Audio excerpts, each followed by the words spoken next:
Estamos en vivo, Adina. Muy buenos días para todos. Me complace mucho darles una cálida bienvenida a todas las niñas, docentes y directivos de nuestra institución. Y agradecerles por la acogida que han tenido a este lanzamiento de Plan Lector 2021, que se llama Diviértete Leyendo. Leer es una de las aventuras más maravillosas de la vida. El que lee el que lee conducirá, el que no lee será conducido. Santa Teresa. Tenemos hoy un invitado muy especial. Él es una persona muy capacitado para esta charla. Él es el señor Moisés Fuentes Vadillo. Él es licenciado en Filosofía y Letras.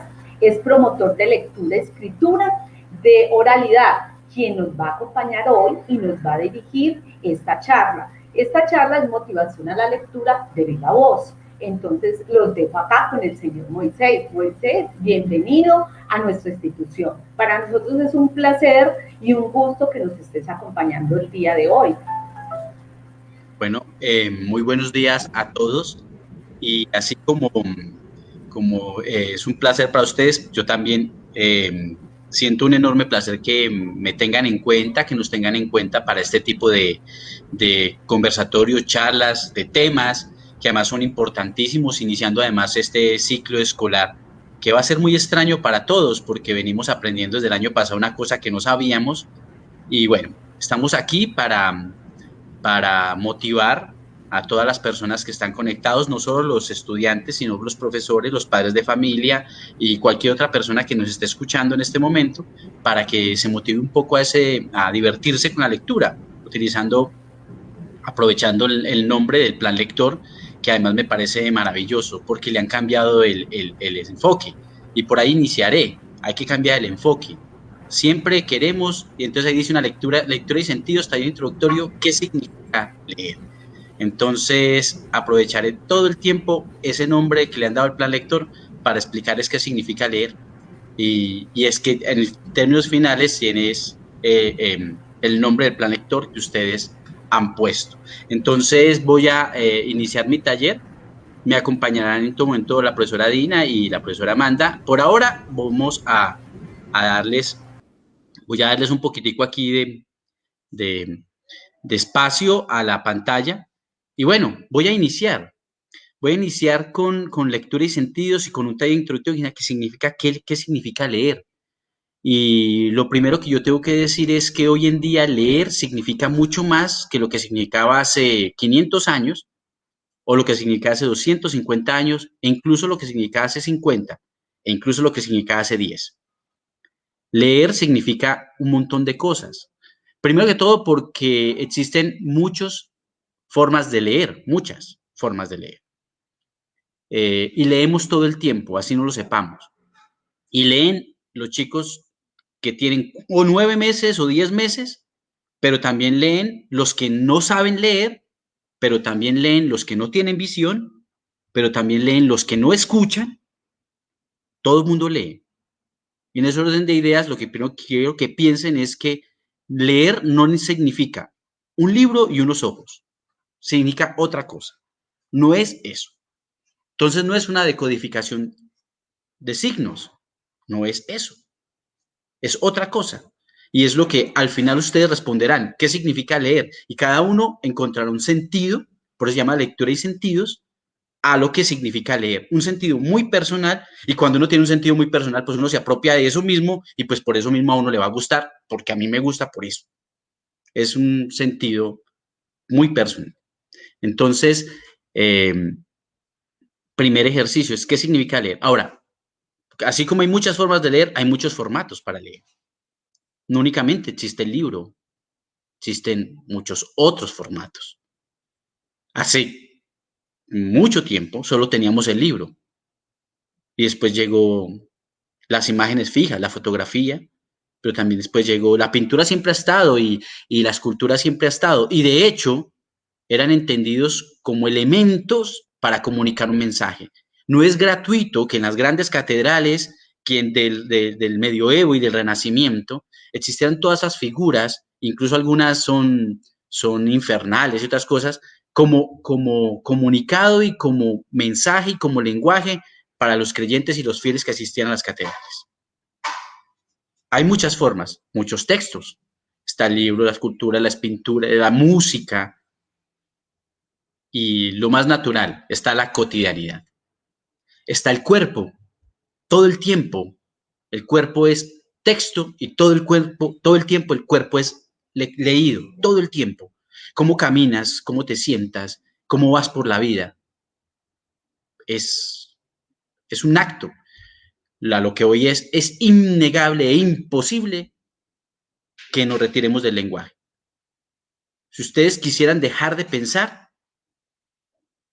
es fácil. Hay un momento. No piensen, inténtenlo. Intenten no pensar. Y la mayoría de veces nos vamos a encontrar que siempre pensamos con palabras, es decir, con lenguaje. Somos lenguaje, inevitablemente lo somos. Es la forma de estar nuestra en el mundo. No lo dije yo para nada creer que soy genial. Un hermoso, un gran filósofo.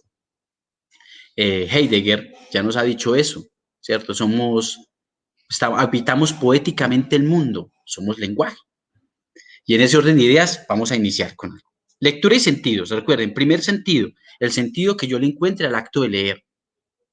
Ese sentido. Pero hay otros sentidos, los que yo utilizo para leer. Entonces, lo que yo quiero mostrarles es lo siguiente. Voy a leer con atención el siguiente texto.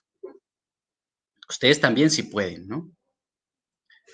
Los investigadores han convenido en llamar hemidesmosoma al complejo de unión que se asemeja al desmosoma, pero que solo presenta la mitad de su ultraestructura. Se encuentra en los lugares en que una célula primaria, en vez de estar unida con otra vecina, está fijada con firmeza a un material extracelular como la membrana basal. Ahora viene mi pregunta. He leído el texto. Es un texto perfectamente compuesto. No tiene problemas gramáticos, no le falta una tilde, está bien construido, no tiene nada. Y lo leí. Pero ustedes se pueden hacer una pregunta. Yo lo he leído, pero ustedes se pueden interrogar. ¿Lo he comprendido? No importa que lo haya leído. La pregunta es, ¿lo comprendí? ¿Quiénes de ustedes consideran que yo entendí lo que leí? Y me imagino que la mayoría dirán, primer acto, leer no es comprender. Y muchas veces ni siquiera leyendo comprendemos. Ni sabemos. Ni aprendemos. No hay una relación directamente proporcional entre leer y ser más inteligente. Esa relación no existe. De forma directa no existe. Hay que dar muchas vueltas para llegar allá, pero no existe de forma directa. Porque el texto está bien compuesto, pero ustedes pueden dudar que yo haya entendido. ¿Y por qué no he entendido? Por muchas cosas. Primero de todo, el texto es maravilloso, está bien compuesto. Lo que pasa es lo que sucede conmigo es, yo tengo los ojos, leo, conozco el lenguaje, conozco esos símbolos porque soy capaz de decodificarlos. Sin embargo, yo no estoy en el contexto que ese texto requiere para yo entenderlo. Entonces hay veces que hay textos que por más que yo quiera, por muy importantes que sea, sí, no los voy a entender. Por muy importante que sea la María, por muy importante que sea 100 años de soledad, si yo no estoy en el contexto que me permite comprender ese universo, no, me va a pasar lo mismo que ahora, no lo voy a entender por muy importante que sea el texto. Porque eso requiere en mi interior, y aprendas en esta palabra, una experiencia lectora que me permite encarar determinados textos. ¿Cuál es mi experiencia lectora? No mucha, pero para eso tengo profesores. Ellos sí tienen experiencia lectora. Entonces un texto como la María, no lo manden a leer, no, léanlo con ellos. 100 años de soledad, no lo manden a leer, no, léanlo con ellos, porque esos textos requieren experiencia lectora, es decir, ir desgranándolo a medida que se va leyendo. Y en ese orden de ideas, primer ejercicio, leer siempre en voz alta. Primera responsabilidad de quien tiene experiencia lectora, es decir, los docentes, los promotores, los padres de familia. Leer en voz alta. Pero yo también, primer sentido, la vista, ¿no? Vamos a mirar otro sentido. Van a escuchar con atención. Es decir, voy a leer, pero aquí lo que pido es que no vean, sino que escuchen. Lo único que recuerdo son las luces de un bar el baño lleno de vómito y una canción, With or With You, en el fondo del recinto, en el fondo de las luces, en la lluvia, un letrero en el espejo que decía, entonces le diré que nunca más me pondré esta ropa, un teléfono, una ambulancia, una puerta blanca y de nuevo alguien que decía, oye, tranquilo, yo puedo vivir sin ti, tranquilo, with or with you, 12 de la noche, mierda, se nos muere, mucha heroína, mucho alcohol, mucha tristeza, mierda, quédese tranquilo, relájese. Piense en un cielo azul, en una ciudad con edificios blancos, sueñe con un potrero lleno de naranjas, con una mañana, con una lluvia de aves negras. Piense lo que se le dé la gana, mierda, se nos va, tranquilo, with or with you. Un fragmento de Opio en las nubes de Rafael Chaparro Maviero. Maravilloso texto. Y yo lo que quiero con este texto no es que lo lean con los ojos. Yo quiero que ustedes escuchen ese contexto. Ustedes son capaces, cierren los ojos y escuchen lo que pasó ahí. Escuchen todos esos sonidos y me dicen dónde están. Si son capaces de trasladarse a ese lugar, a esa noche, a ese especie de caos que hay ahí. ¿Qué pasó? Pero hay que escuchar. Todo texto que yo leo no solo se lee con los ojos, hay que escucharlo. Hay que escucharlo. Todo el tiempo hay que escuchar el texto. Segundo elemento de la lectura en voz alta. Muchas veces la lectura silenciosa no me permite sentir el sonido de las palabras. Al ser leído, me lo permite, especialmente con la poesía y la música. Leer las letras o leer los poemas me permiten un ritmo y una canción que en la lectura silenciosa no se nota tan fácilmente. Ahora van a mirar con atención. Este texto es de La Rayuela, capítulo 34, majestuoso texto de Julio Cortázar. Ustedes lo pueden ver ahí, intenten ustedes leerlo. Cualquiera va a leer.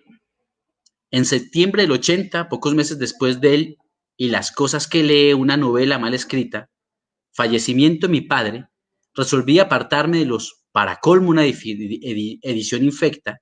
Uno se pregunta a negocios, cediéndolos a otra cosa extractora de Jerez, ¿cómo puede interesarle algo así? Hasta ahí lo va a leer. Eso no tiene sentido, ¿cierto que no? La primera vez que yo leí ese libro me pareció un acto de iluminación, porque por primera vez un libro me decía que yo iba a leer, pero que en adelante tenía que romper cualquier esquema de lectura que me hubieran enseñado. Lineal. ¿Cómo leemos en Occidente? Fácil, de izquierda a derecha, de arriba a abajo, línea por línea. Y me di cuenta que no todas las culturas leen igual. Los árabes tienen una construcción de su lectura, los japoneses tienen desde sus ideogramas otra construcción de su escritura, o sea, no se lee. Y entonces nosotros incluso en Occidente podríamos variar eso. Ahora intenten leer eso, muy fácil. Van a leer líneas pares, líneas impares. Y me encuentro que hay un capítulo que tiene en un único capítulo dos historias distintas. Es decir, voy a leer líneas impares.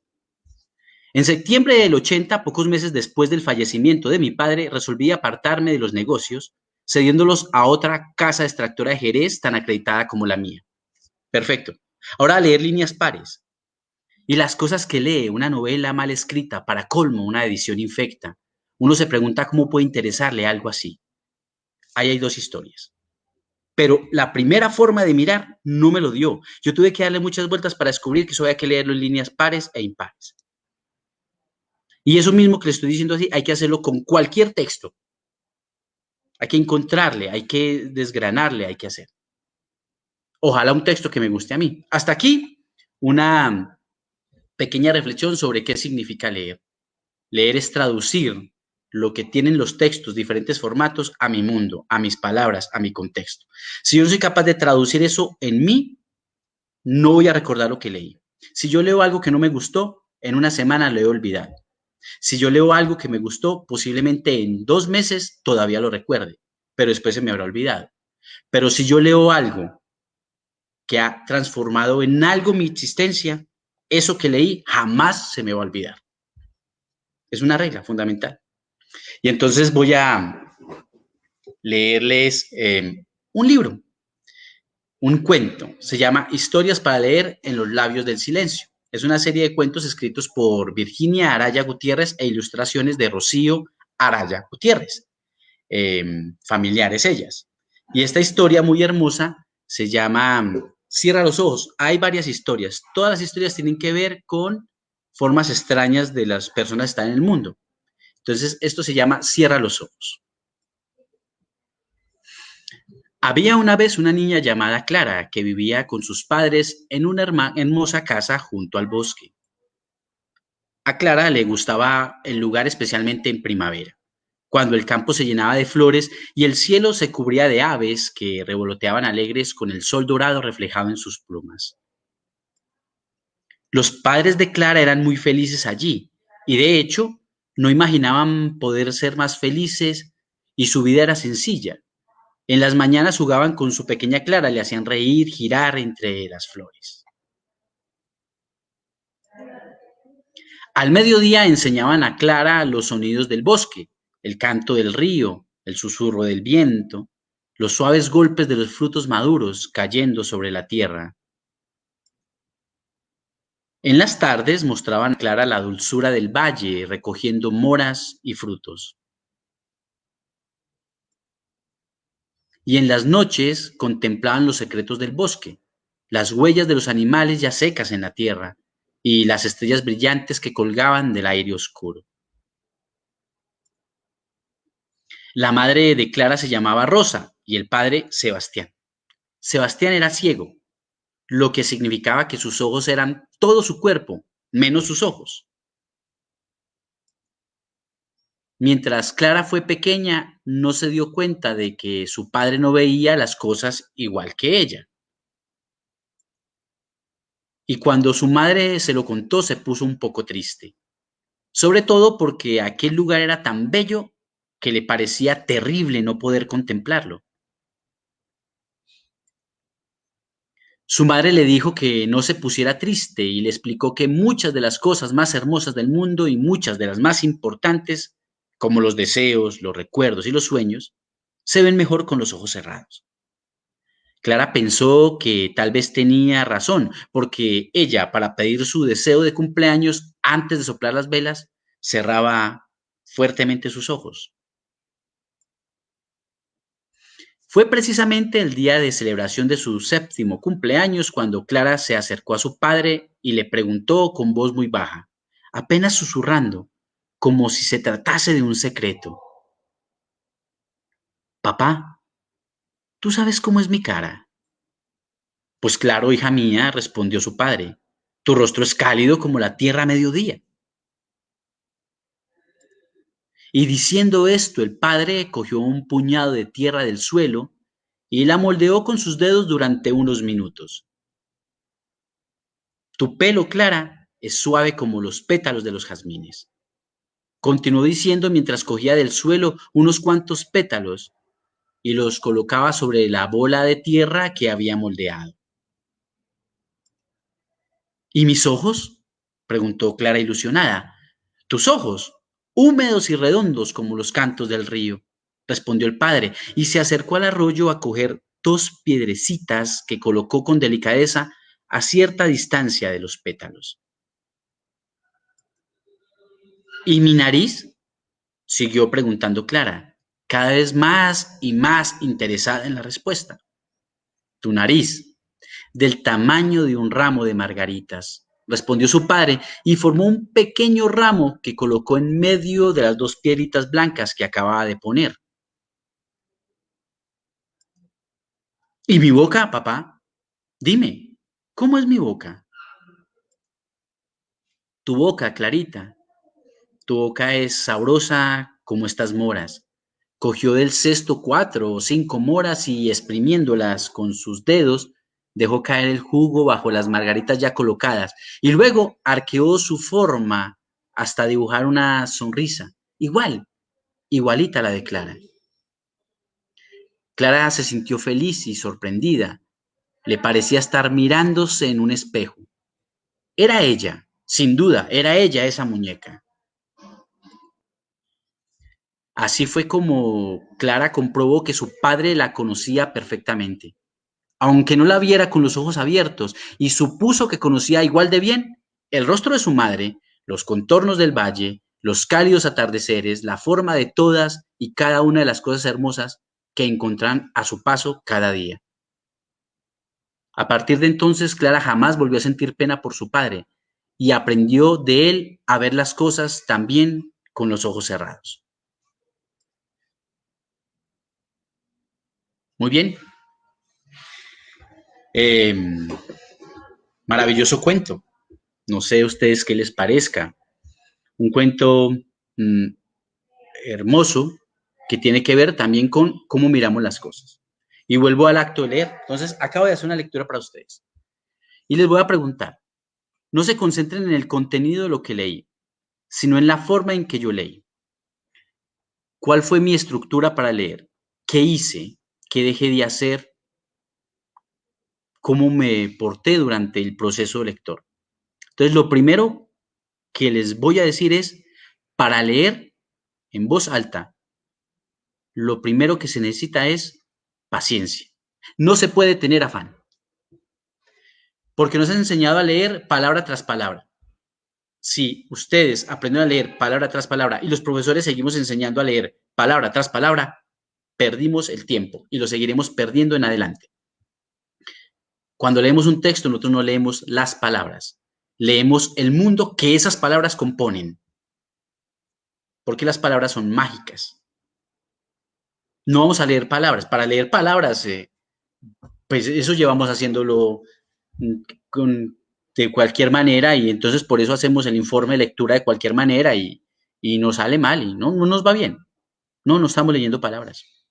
Estamos leyendo el mundo que componen esas palabras. Es decir, si el texto es un texto triste, un cuento triste, y yo logré sentir la tristeza, yo leí bien. Sentir la tristeza, no reflexionarla, no pensarla, no nada. Si yo logré sentir la tristeza de ese cuento mientras me lo leía, leí bien. Si estoy leyendo un libro y en una parte del libro a medianoche cae un torrencial aguacero sobre las latas de zinc de una casa, de un techo que tiene latas de zinc como techo, y cae un aguacero y siento los truenos y los destellos, y yo soy capaz de cerrar los ojos y sentirme en ese momento, estoy leyendo bien.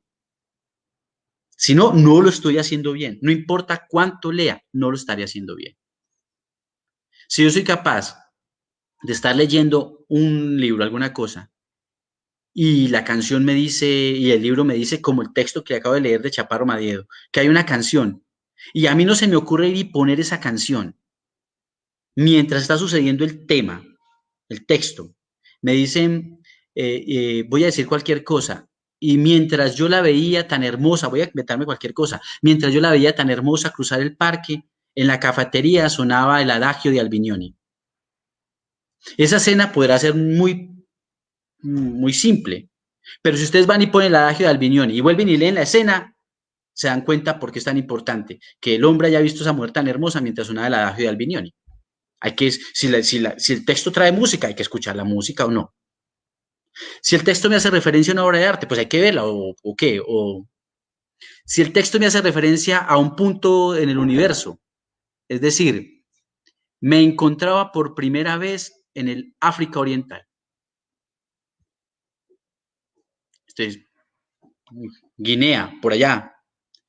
Y ustedes, que no tienen idea de geografía, simplemente se quedan con la referencia de estas. Pero si yo voy y cojo un mapa y con el dedo señalo, Guinea está aquí, ustedes ya tienen una referencia en el mundo de dónde está ocurriendo esa historia. Eso es leer con los sentidos. Pero si me dicen, no, lo que pasa es que esta historia ocurre en 1750. El perfume de Patrick Süskind, ¿cierto? Y esa historia ocurre en 1750. Y ustedes dicen, bueno, ¿y cómo era el mundo en 1750? Estamos hablando del barroco y otras cosas que sucedían en ese momento. Si un profesor es capaz de hacer ese contexto inicial antes de leer una obra, les está dando a los chicos las oportunidades contextuales para acercarse de una forma más comprensiva y más emocional a ese texto. Simple. Cuando leemos, no leemos palabras, leemos el mundo que esas palabras componen. Y aquí va un pequeño ejercicio para antes de darle paso a una compañera que tengo aquí muy especial para que me ayude. Entonces, este ejercicio es para ustedes, para que vean lo importante que son las palabras. Ahí va. Se van a imaginar ustedes que tienen muy buena imaginación. Todos tenemos muy buena imaginación. Lo que pasa es que después se nos olvida utilizarla. Lo siguiente. Van a imaginar a un lado un papá en una silla sentado y un hijo, adolescente, 16 años, más o menos. Pero al otro lado van a imaginar otro papá y otro chico adolescente, de unos 15 años, 16 años también. Ambos papás tienen una crisis en este momento, es económica o de cualquier otro tipo, una enfermedad, alguna cosa. Entonces están afligidos, muy afligidos. Y entonces en esa aflicción los hijos van a llegar a consolar a sus papás, como debe hacer un hijo. Entonces el de un lado se acerca y le dice, padre, vea, yo le aconsejo, venga, no se ponga más mal porque el asunto no se soluciona de esa manera, tengamos paciencia, tengamos fe, tengamos calma, que vamos a encontrar un modo de salir de esto, todo se va a solucionar, yo estoy contigo, papá. ¿Qué hizo el hijo? Un acto de ir y consolar a su papá. Sin embargo, el del otro lado también va a consolar a su papá.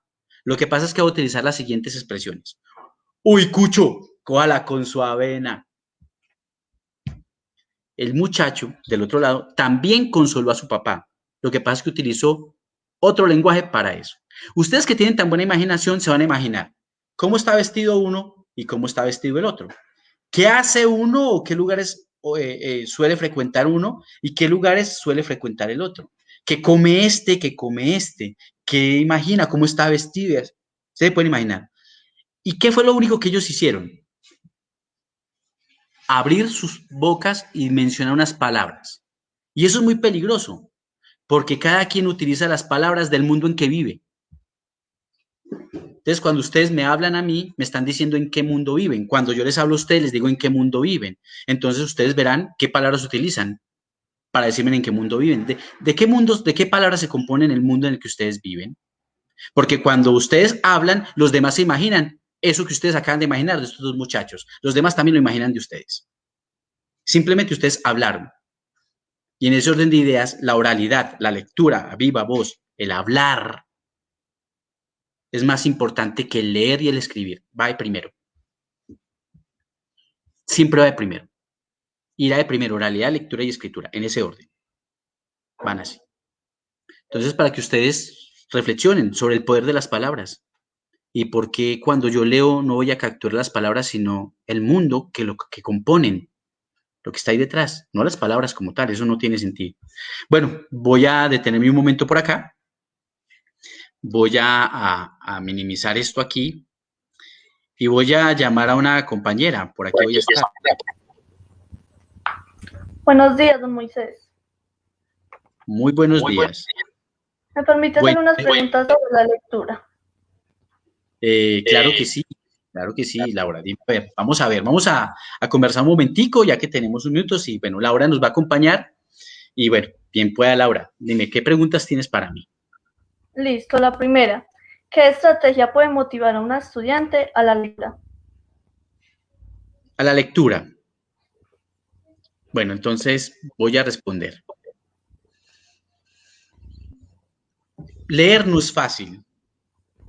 No podemos nosotros como adultos, formadores, mentir. Tiene una serie de mecanismos que la hacen muy compleja.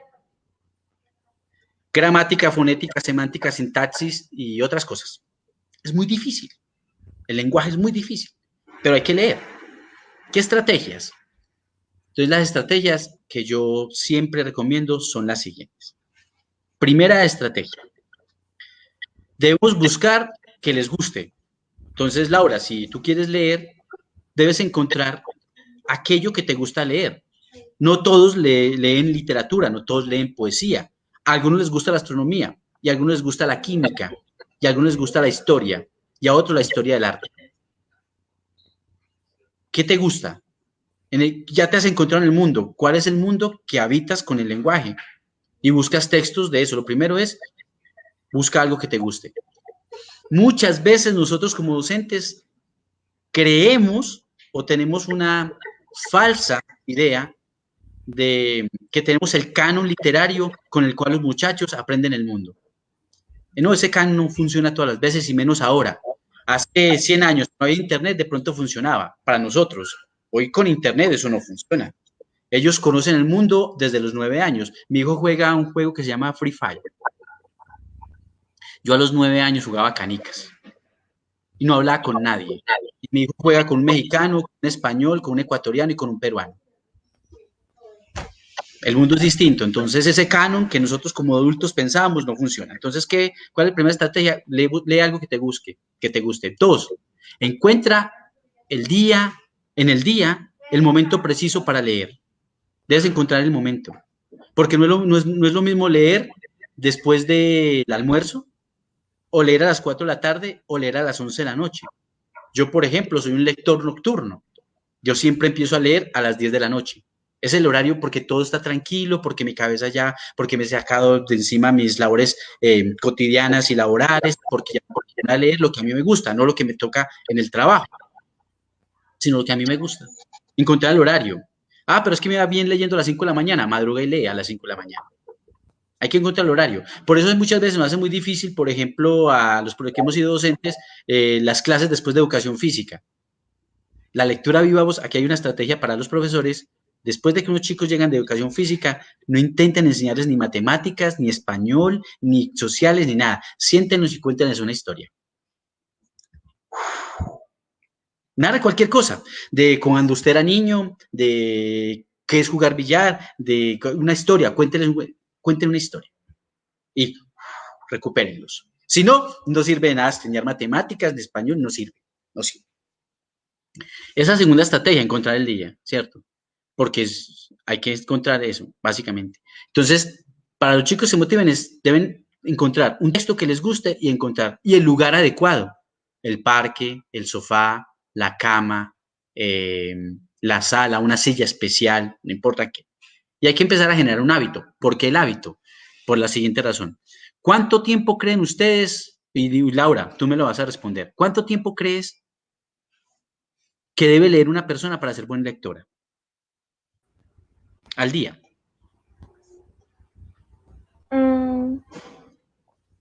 Pues yo creo que todo el tiempo, profe. Bueno, muy bien, es una respuesta. Ahora, todos los demás se van a sorprender con lo que les voy a decir. El promedio de libros que leía Colombia hace 4 años, hace 5 años, antes del Plan Nacional de Lectura y Bibliotecas, el promedio era un promedio, mejor dicho, que daba risa. 1.7 libros al año, es decir, un colombiano promedio solo leía un libro y casi otro al año. Hoy en día estamos en 3.6, es decir, un colombiano promedio lee 3 libros y medio al año. Es decir, en 12 meses lee 3 libros y medio al año.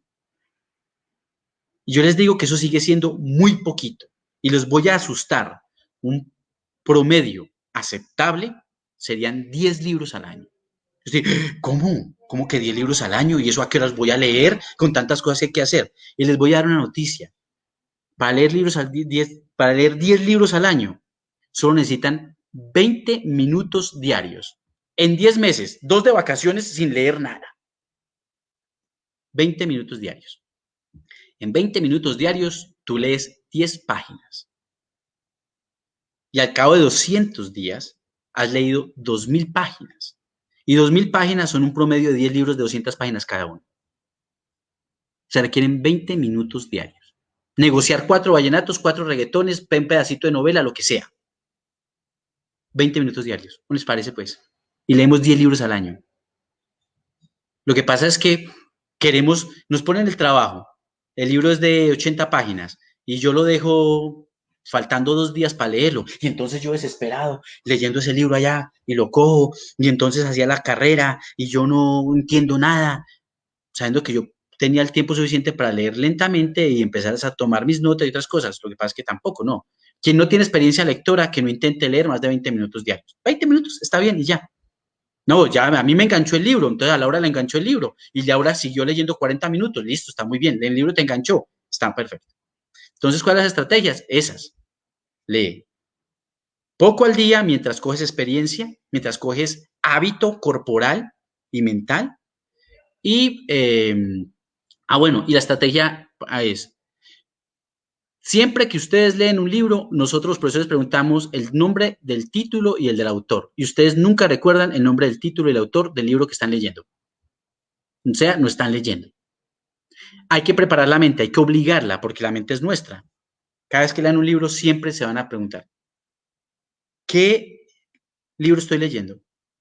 Y ese título, ¿qué me rememora o qué me hace imaginar?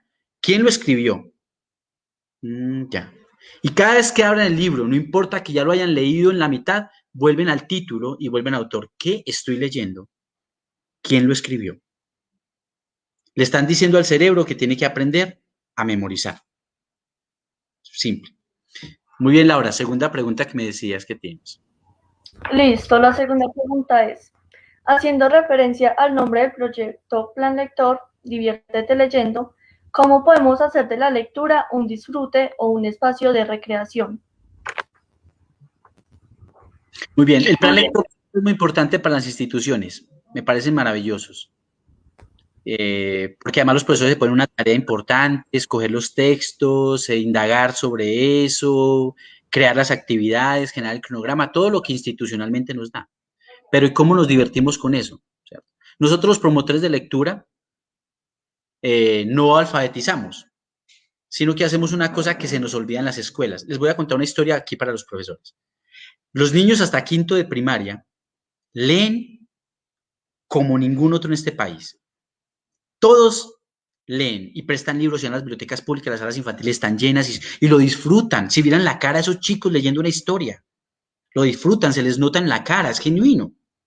Pero llegan al colegio, sexto, séptimo y octavo. Y cuando llegan a noveno, uno les pregunta, ¿les gusta leer? Y ellos dicen, no, qué pereza. Mi pregunta es, ¿qué pasó entre sexto, séptimo y octavo? Profesores, les dejo la reflexión. Una cosa muy sencilla. Primero que todo, en primaria hay un profesor. Y ese profesor les lee a todos los muchachos. Les canta. Además, el mismo profesor es el que enseña todas las áreas, es decir, los chicos no tienen en su cabeza que el conocimiento es desmembrado, es desarticulado, no. La matemática tiene que ver con las ciencias naturales, las ciencias naturales tiene que ver con educación física tiene que ver con folclore, porque es el mismo profesor y el profesor logra encadenar todos esos temas. Sin embargo, en el bachillerato empieza el sexto y empieza. Hay un profesor para matemáticas que además no se habla con el de química. Entonces hay un profesor para química, que además nada tiene que ver con educación física. Cada mundo es un mundo aparte.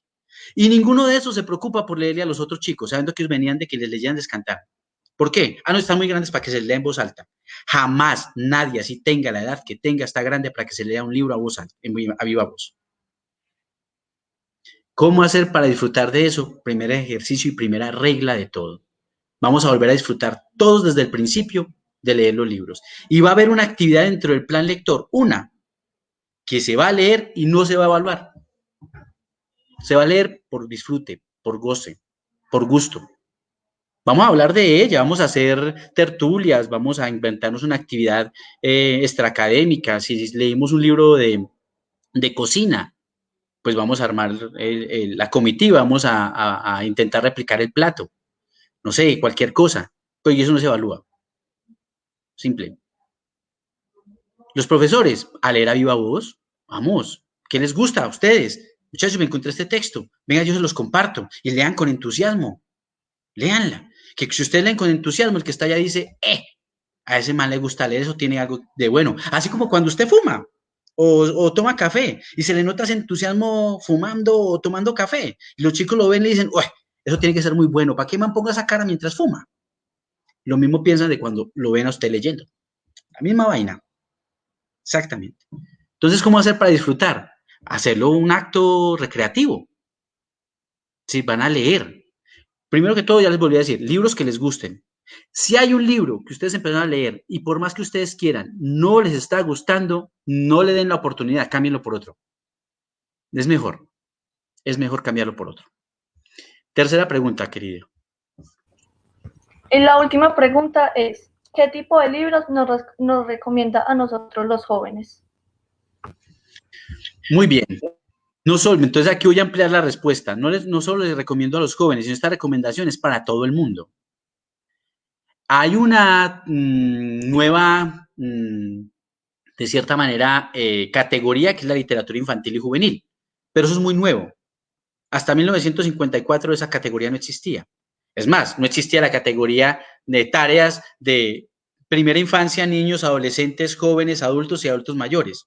No, nada. Tú pasabas de ser niño a ser adulto inmediatamente. La adolescencia como tal estaba solo ligada a los elementos psicológicos y antropológicos, no más. Pero no existía como tal. La literatura logró, después de que se armaran esas categorías, armar una cosa que se llama literatura infantil y juvenil. Está bien.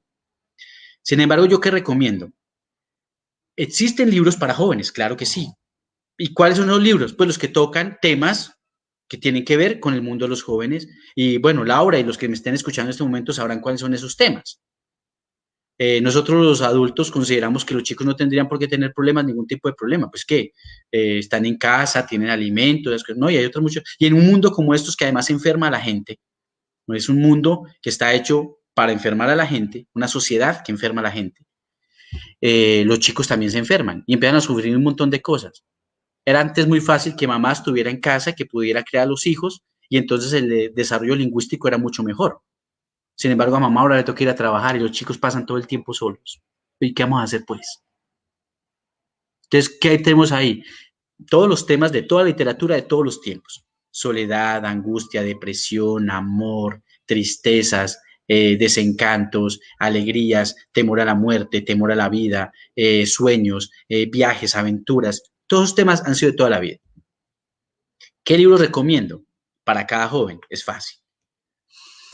Siempre empiecen a leer literatura para niños.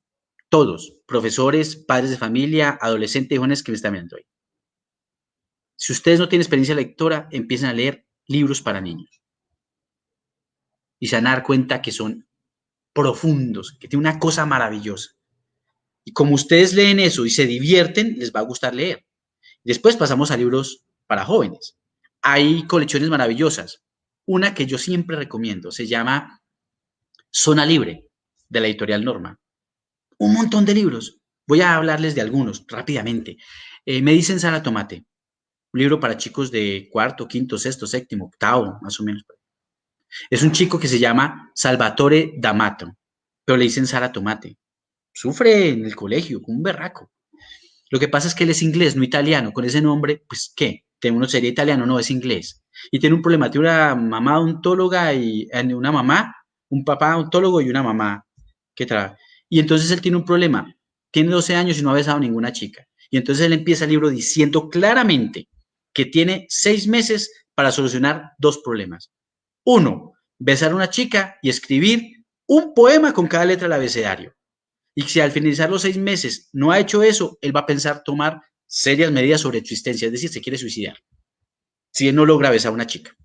Y tiene 12 años, me dicen Sara Tomate. Además los versos que escribe son picarescos.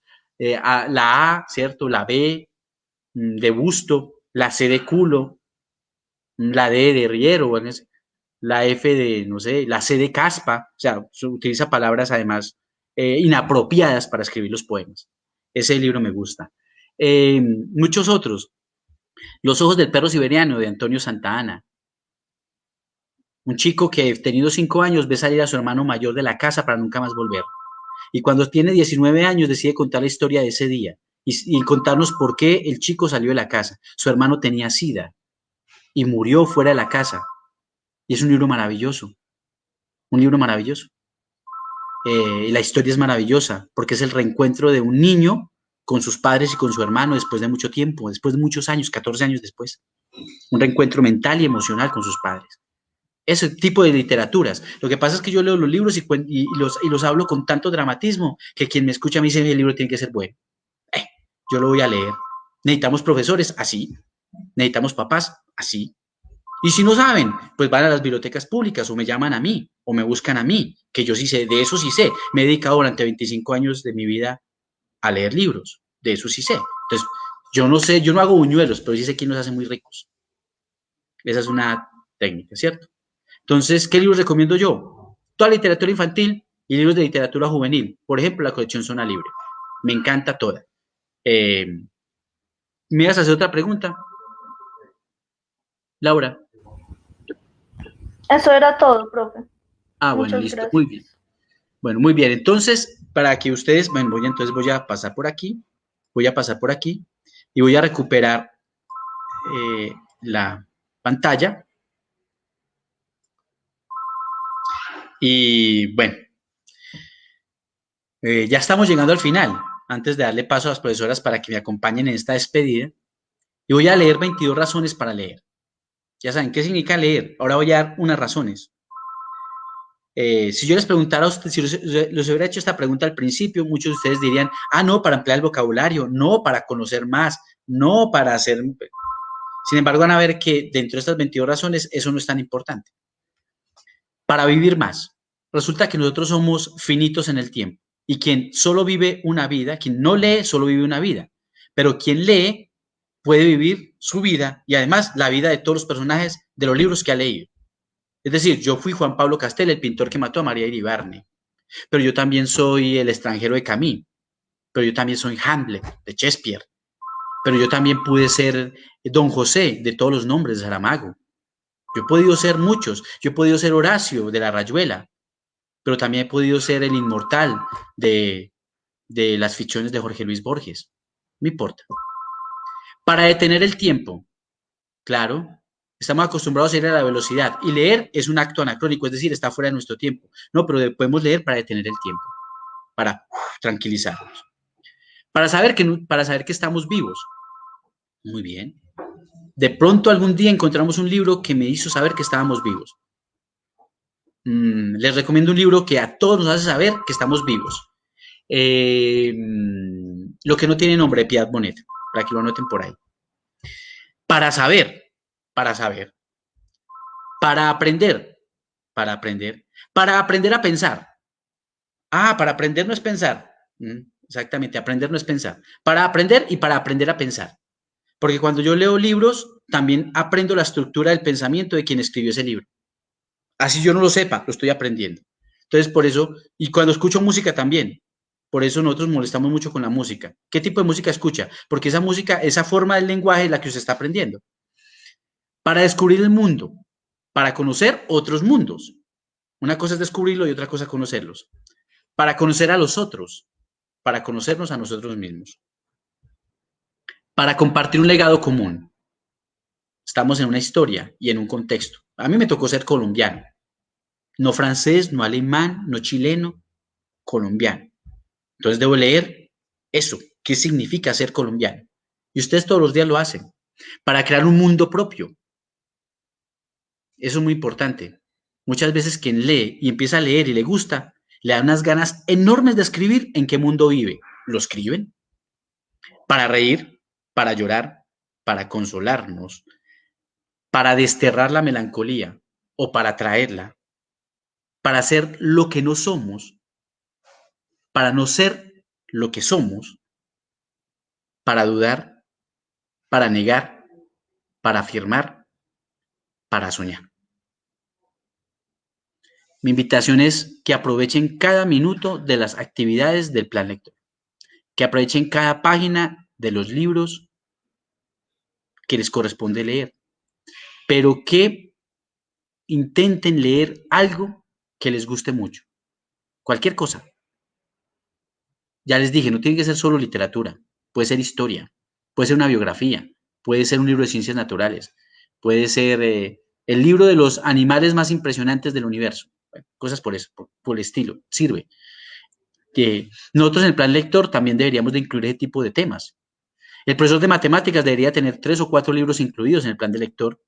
El profesor de química debería tener 3 o 4 libros incluidos en el Plan Lector. El profesor de lengua debería tener 3 o 4 libros incluidos en el Plan Lector, porque esto es una cosa de todos, no solo del área de castellano. Y es de todos. Y es a leer el mundo, no solo literatura, a leer el mundo. Porque en el mundo hay de todo, poetas, sabios, ingenieros, hay trabajadores informales. Y termino diciendo una frase hermosísima de Saramago que además tiene que ver también con mi padre. El hombre más sabio y más inteligente que yo conozco en la vida ni siquiera sabe leer. Muchísimas gracias. Voy a darle paso aquí a las profesoras para que me acompañen y bueno, y empezar a cerrar el taller y el conversatorio, y si tienen comentarios y preguntas, pues es el momento de hacerlo antes de terminar. Bueno, profesoras, cuéntenme pues cómo sí. Muchísimas gracias, muy amable, por todos estos aportes tan valiosos que usted nos ha hecho a nuestra institución y principalmente pues al proyecto de Plan Lector. De verdad le queremos agradecer esa experiencia compartida a viva voz, tan maravillosa, esos apartes de esos libros para nosotros realizarlas y ponerlas en práctica con nuestras estudiantes. Muchísimas gracias por esos aportes tan valiosos y esperamos tenerlo en otras oportunidades con nosotros y en otros talleres. Bueno, quiero darle las gracias en nombre de la Escuela Nacional Auxiliares de Enfermería, directivos, docentes, estudiantes, por esta charla tan maravillosa, por compartirnos estas experiencias que nos llegan al alma, por estar aquí con nosotros, por aceptar este encuentro que jamás vamos a olvidar. Y también queremos decirle que nuestras estudiantes son muy buenas lectoras. Las que aún no lo son, después de esta charla podemos estar seguros que van a tener unos buenos hábitos de lectura. Sabemos que mañana hay una charla con la primaria de 1 a 2 de la tarde, pero también yo repito lo que decía la profesora Dina ahorita, que no sea la última vez que se dirige a nuestra escuela, porque la verdad que nos llegó al alma, qué mejor que esta fría mañana del martes para motivarnos a leer, no solamente los docentes, las estudiantes, y también esos elementos que nos compartió y que les dio a las niñas, sé que van a ser de mucha utilidad para tomar la lectura como un disfrute, como un goce, como una recreación. Muchísimas gracias, que Dios lo bendiga, que continúe luego con nosotros. Bueno, no, muchísimas gracias a ustedes. Yo solo quiero recordarles una cosa, es que todos debemos disfrutar de esto, desde quien lee, desde el que tiene la experiencia lectora hasta el que no la tiene. Lo que hacemos cuando leemos es compartir el mundo. ¿El mundo qué? El mundo simbólico en el que estamos, todo es simbólico.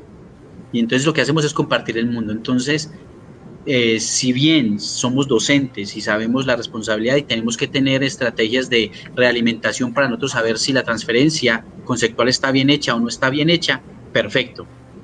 Pero nos tiene que importar una cosa que no habíamos tenido en cuenta, y es que leer no solo sirve para que el cerebro crezca, sino también para que el corazón crezca, pero también el vientre crezca.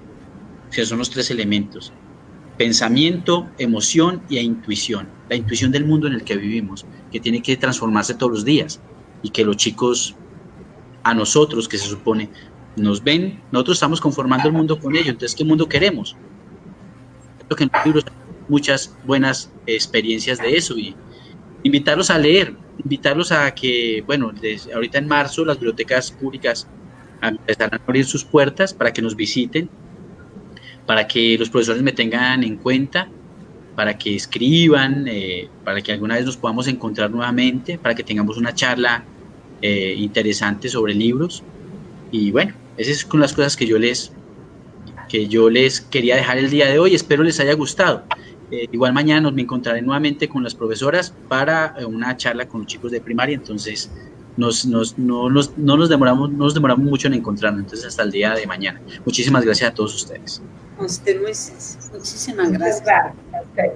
Feliz día. Muy bien. Un feliz día. Ya. Y todos los que se han unido a la transmisión, en este momento ya cerramos, y agradezco a todos la experiencia, las reacciones. Alcancé a tener 756 personas visualizando el video, es un montón de gente. Me sentí importante. Muchísimas gracias a todos ustedes. Muchísimas gracias, y ya saben, recuerden, aquí estoy en la biblioteca pública siempre para recomendar libros, y si no, donde sea, en un café, en un parque, o sea, para hablar de libros o leer, cualquier lugar es bueno. Muchas gracias a todos, y con esto cierro transmisión. Muy amable.